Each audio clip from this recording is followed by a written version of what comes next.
अस्सलाम वालेकुम नाजरीन, मैं हूँ ज़ुबैर रहीम। आप सुन रहे हैं और देख रहे हैं ज़िंदगी को बदल देने वाली बातें। नाजरीन, आज मैं बात करूँगा टाइम मैनेजमेंट पर कि हम अपने वक़्त को किस तरह मैनेज कर सकते हैं, हम अपने वक़्त को किस तरह बचा सकते हैं। बहुत सारे तुलबा और तालिबात ऐसे हैं जो इस परेशानी में रहते हैं कि हम अपने वक़्त को मैनेज नहीं कर सकते, हमें पता नहीं चलता कि हमें कब कैसे पढ़ना है। देखिए, अगर आप कारोबार भी करते हैं तो टाइम मैनेजमेंट आपके लिए बहुत ज़रूरी है। जो सा भी काम हो, टाइम मैनेजमेंट सब में ज़रूरी है, चाहे आप जिस भी फील्ड से ताल्लुक़ रखते हो।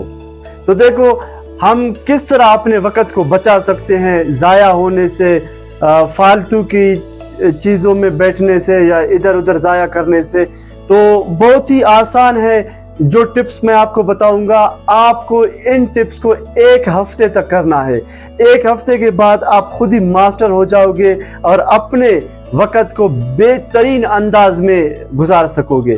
तो दोस्तों, एक रिक्वेस्ट है, अगर आप मेरे चैनल पर नए हैं तो मेरे चैनल को सब्सक्राइब करें और आपका जो भी राय हो कमेंट में मुझे वो दे दे, ताकि मुझे पता चल जाए कि आप मुझसे क्या चाहते हैं और मैं आपके लिए क्या कर सकता हूँ। दोस्तों, सबसे पहले जो काम आपको करनी है वो है पहले काम पहले कीजिए। देखो, अगर आप एक स्टूडेंट हो, मेडिकल के स्टूडेंट हो, आपको बायो, केमिस्ट्री, फिजिक्स तीनों पढ़ना है। अभी आपको ये देखना है कि इनमें सबसे ज़्यादा सख्त आपको क्या लगता है। अगर आप मेडिकल के हैं तो मेरे हिसाब से आपको फिजिक्स सख्त लगेगा। तो जो चीज़ आपको सख्त लगता है सबसे पहले वो करें।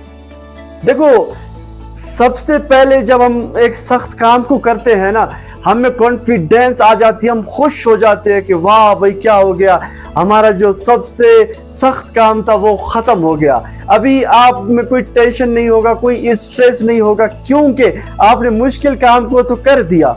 उसके बाद आप केमिस्ट्री को पढ़ दे, केमिस्ट्री पढ़ोगे आपको और खुशी होगी, भाई केमिस्ट्री मैंने पढ़ लिया। अभी बायो तो आपका फेवरेट है, आप तो वो खुशी से पढ़ोगे। तो मेरा कहने का मतलब ये है, आप अपने कामों की लिस्ट बनाए और उस लिस्ट में देखे सबसे जो सख्त काम है वो कौन सा है, पहले वो करें। नंबर 2, जो चीज़ें आपको डिस्टर्ब करते हैं आप थोड़ी देर के लिए उनसे दूर रहे। मिसाल के तौर पर आप पढ़ने बैठ गए, मोबाइल पे कोई मैसेज आया, आप उसको देखने लग गए, फेसबुक पर कोई मैसेज आया, आप उसको देखने लग गए। तो इससे आपका जो सारा टाइम है, जो सारा कंसिस्टेंसी है, जहां पर आप फोकस कर रहे थे वो ख़त्म हो जाएगा।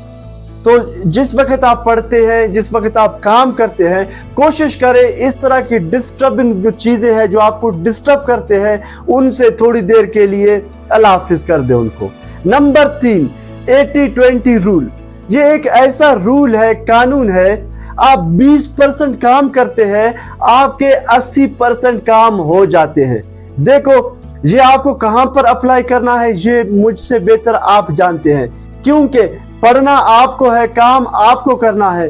तो अपने ऐसे कामों को पकड़े जो मेन आपके काम है, जिसको पकड़ कर करे, आपके 80% काम खुद ब खुद हो जाएंगे। मिसाल के तौर पर आपके सुबह उठते 4 बहुत मेन काम है, तो अगर आप अपने वो 4 मेन काम करते हैं तो आपके 80% काम खुद ब खुद हो जाते हैं। ये थोड़ा मुश्किल लग रहा होगा आपको, लेकिन इस पर जरूर सोचिएगा। सोचने के बाद आपको ये खुद ब खुद समझ आ जाएगा। नंबर 4, कंसिस्टेंसी से काम करें। मतलब अगर 1 घंटा पढ़ते हो तो रोजाना हर रोज पढ़े। इस तरह नहीं, एक दिन 1 घंटा पढ़ते हो, अगले दिन नहीं पढ़ते, तीसरे दिन आपका दिल ही नहीं करेगा। तो जो भी करते हो, जो भी आपका काम है, अगर एक दिन में 1 घंटा देते हो तो अगले दिन जरूर उसको 1 घंटा दो। इससे आदत बन जाती है, और जब आदत बन जाती है एक बार, तो फिर हम खुशी खुशी से वो काम कर देते हैं। दोस्तों, आखिर में मैं आपको ये बताऊंगा कि जो भी काम करते हो उस पर अमल करो। अगर जब तक हम अमल नहीं करेंगे तो ये ना तो हम अपने टाइम मैनेजमेंट को मैनेज कर सकेंगे। अगर आपका टाइम मैनेज नहीं होगा तो जाहिर सी बात है हमारा लाइफ भी मैनेज नहीं होगा। तो जो भी आप सुनते हैं उनसे सीखें और उन पर अमल करें।